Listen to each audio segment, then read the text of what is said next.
This is the video for accelerated geometry for the first lesson in section or in Unit 8, which is on statistics and data gathering. Section 8.1 is the measures of central tendencies and the measures of variation. Key vocabulary in this lesson is going to be the mean, the median, mode, expected value, probability distribution, interquartile range, variance, standard deviation, and outlier. The essential question is, how do you find the measures of central tendencies and the measures of variation for statistical data? Your mean is the sum of the values in the set divided by the number of values. It is often represented using X bar. The median is the middle value or the mean of the two middle values when the set is ordered numerically.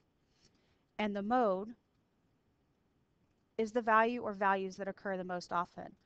A data set can have one mode, no mode, or several modes. So our first example asks us to find the mean, mean, and mode of the data.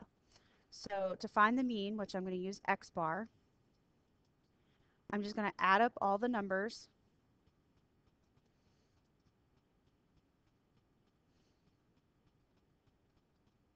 and divide by how many there are, which in this case is 7. When I add them up, I get 12, and 12 divided by 7 is about 1.7. For my median, I'm going to put the data in order from smallest to largest.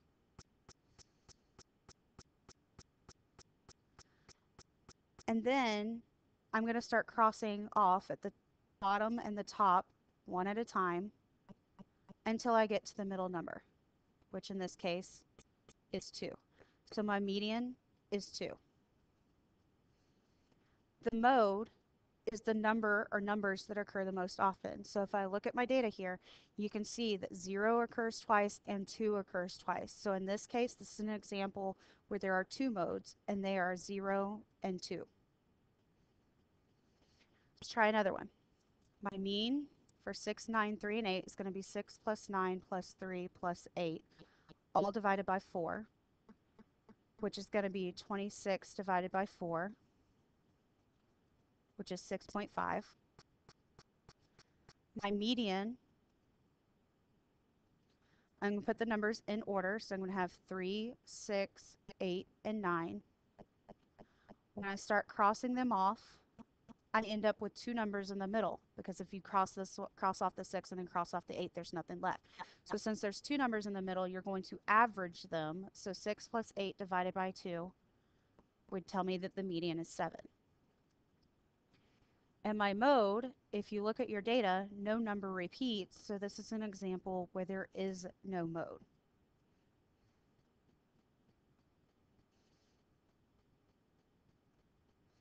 For numerical data, the weighted average of all of the outcomes is what we call the expected value for that experiment. And the probability distribution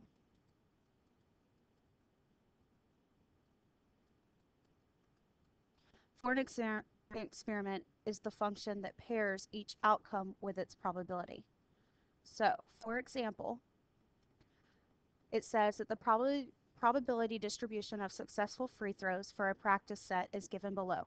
Find the expected number of successes for one set. So, how do we find the expected value? What you're going to do is you're going to take each of these columns, because this is your probability distribution. So it's saying for 0 throws, the probability of 0 successful free throws is 3 out of 20. 1 is 3 out of 20, 2 is 1 out of 5, and 3 is 1 out of 1/2. So what you're going to end up doing is taking your event, which in this case your events are 0, 1, 2, and 3, and multiplying them by their probability. So I'm going to take 0 times 3/20, and you're going to add them all up. So I'm going to take 0 times 3/20 plus 1 times 3/20 plus 2 out of 1/5, or times 1/5, plus 3 times 1/2. So when you find your expected value, you're just going to take your outcome times the probability, and you're going to do that for all of the different outcomes, and then you're going to add all of them up. So 0 times 3 over 20 is 0. 1 times 3 over 20 is just 3 over 20. 2 times 1/5 is just 2/5. And 3 times 1/2 is 3/2. So if I type that in my calculator and add them all up, I will get 2.05. So what this is saying is that the expected number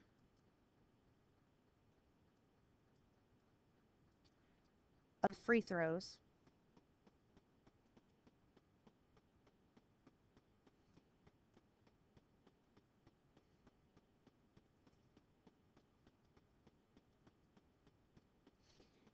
is 2.05.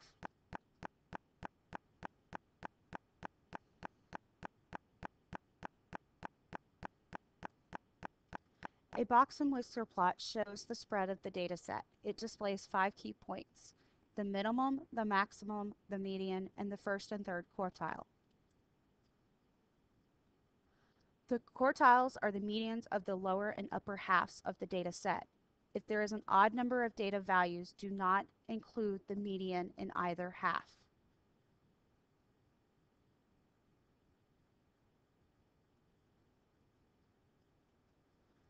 The interquartile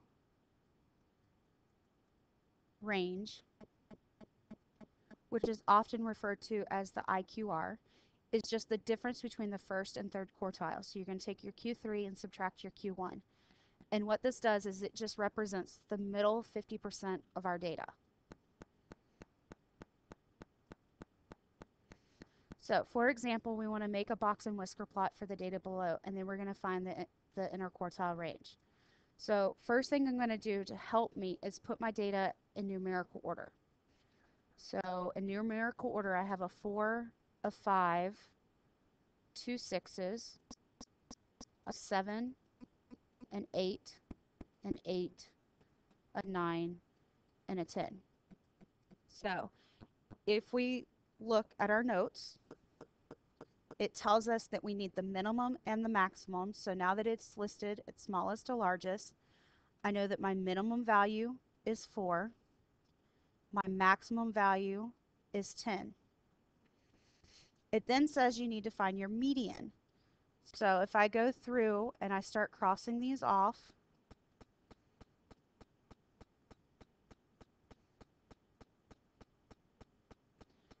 shows me that my median is 7.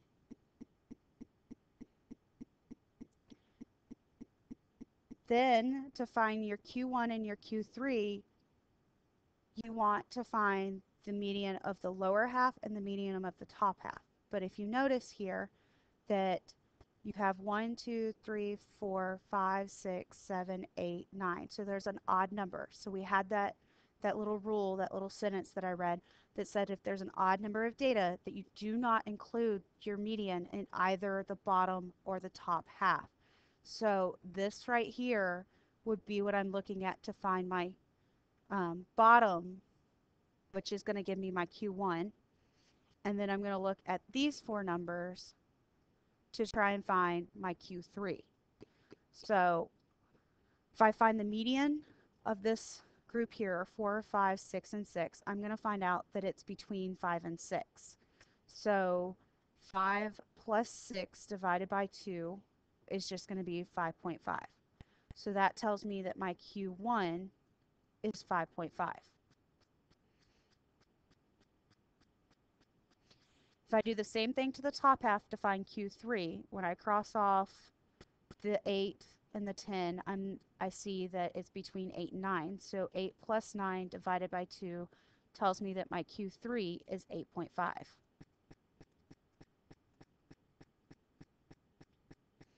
Now that we have our 5 main numbers here, we are ready to create our box and whisker plot. So what I'm going to do first is just draw out a number line.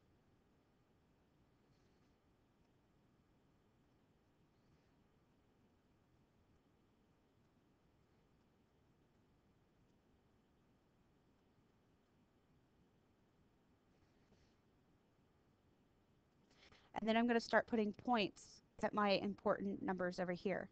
So we have our max and our min. So our minimum is at 4. Our max is at 10. Our median is at 7. Our Q1 is at 5.5. And I'm going to label these. Min, Q1, median. This is our max. And Q3 is at 8.5. So our minimum connects to Q1. Our Q3 connects to our max. And then we create a box that goes from Q1 to Q3.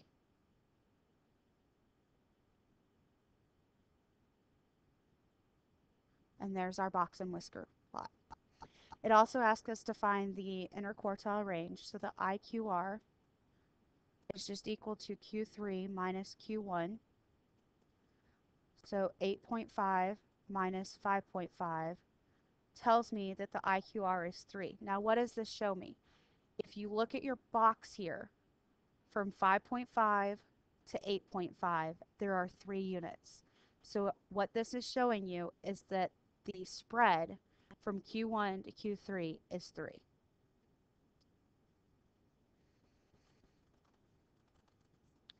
Okay, let's talk more about measures of variation.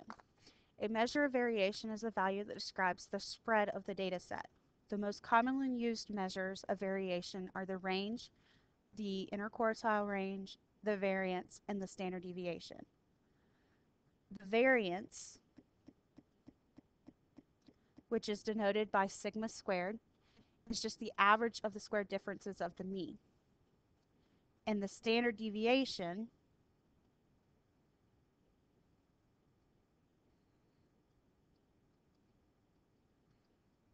denoted by just sigma is just the square root of the variance and is one of the most common and useful measures of variation.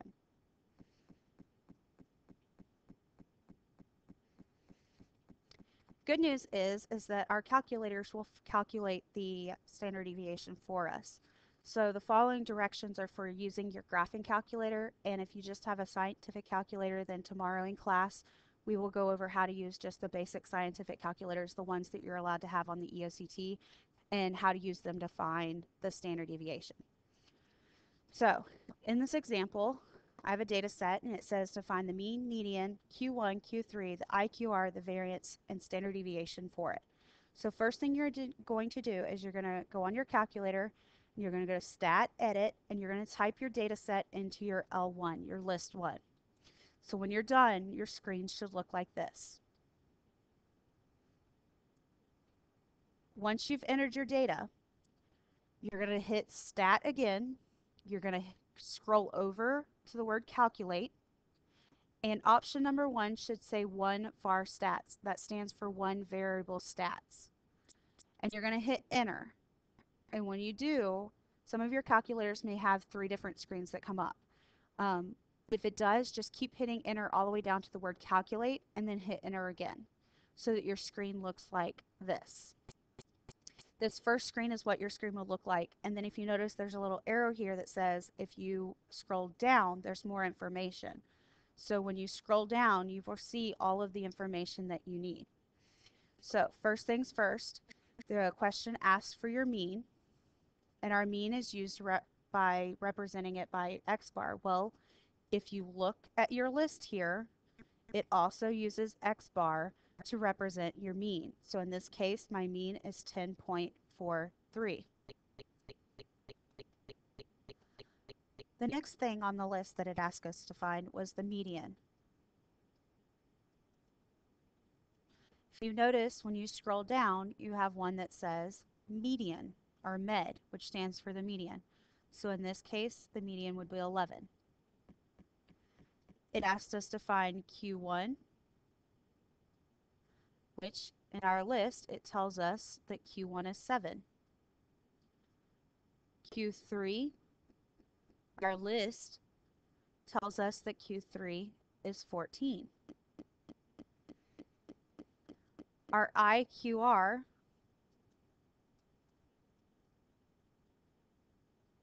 is Q3 minus Q1. So 14 minus 7 tells me that the IQR is 7. The variance, which just as a reminder, is sigma squared. So if we look at our list, it doesn't tell me what sigma squared is, but it does tell me what sigma is. So if I round that to 2 decimal places, I see that sigma is 4.14. So if I square that, I get 17.1396. And then last thing it asks for is the standard deviation. Standard deviation is the sigma x, which does come from our list here, which is 4.14.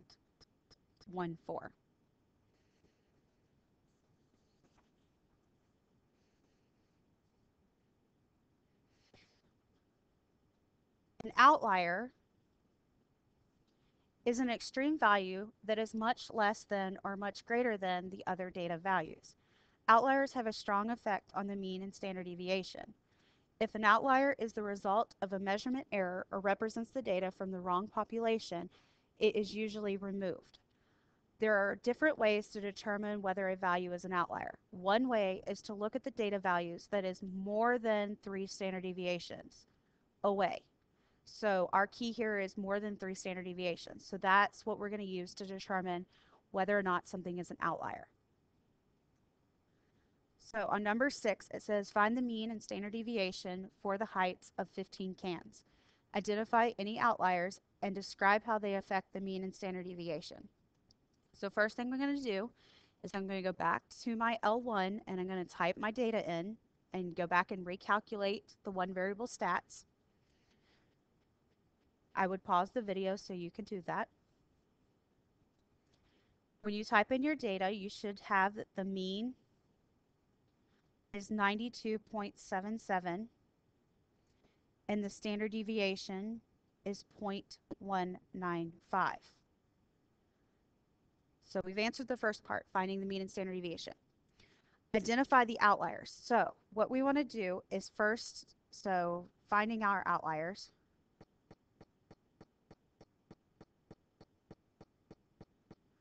We want to first take our standard deviation, and our rule was that it was more than 3 standard deviations from the mean. So first thing I'm going to do is find out what 3 standard deviations from the mean is. So 3 times 0.195 gives me 0.585. So then what I'm going to do there is I'm going to take my mean and I'm going to add and subtract that 0.585. So 92.77 minus 0.585 gives me 92.185. And 92.77 plus 0.585 gives me 93.355. So anything below 92.185 and anything above 93.355 would be what we would consider to be an outlier. So if I look at my data, first thing I'm going to look for is anything below 92.185. So in this column, I do not see anything below 92.185. This column, I do not see anything. In this column, I see 92.1. So 92.1 is below 92.185, so it's an outlier.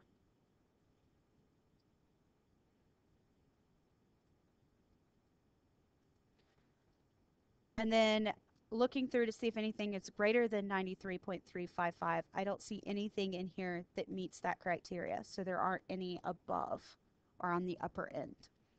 So then the question says, what happens to the mean and the standard deviation if we remove the 92.1? So what I want you to do is to pause the video, go back in your calculator, remove the 92.1 from your list, and recalculate your mean and your standard deviation. So if you remove the 92.1, you should have